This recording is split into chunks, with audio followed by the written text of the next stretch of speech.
Music is dead when it's sitting on the shelf and it's not played. But as soon as it's on the stand, the musicians are preparing it and we perform it, it begets life. We're not in the business of notes. I think some musicians think that, but we're not in the business of Mozart and Beethoven.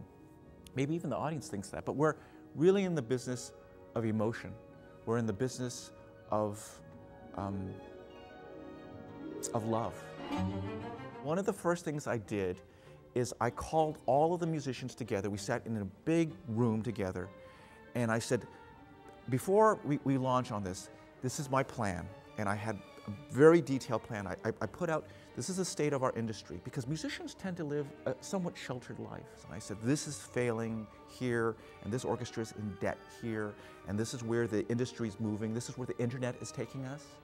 And we cannot just simply survive with putting the tuxedo on and simply performing. And if you give me your hearts and we play with more energy and more enthusiasm, more creativity, I believe they will come.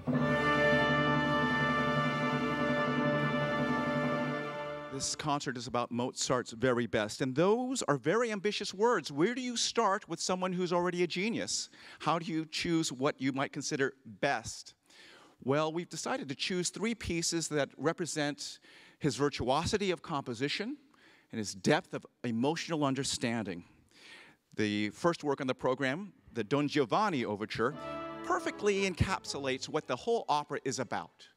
It's a very strange opera because it's really a tragedy comedy. It's certainly the story of a cad, or a gigolo, if you will, someone who breaks the hearts of women and then at the very end gets his due. He's dragged down to the depths of eternal damnation.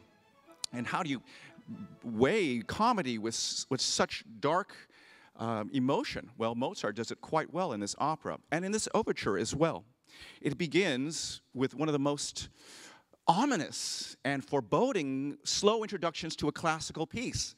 You know, oftentimes the slow introduction is very noble, lots of pomp and circumstance. Not this introduction. It's very, very dramatic, searching.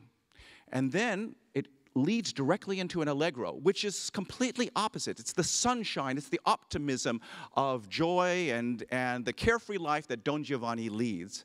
And so all that together in one overture makes it truly extraordinary.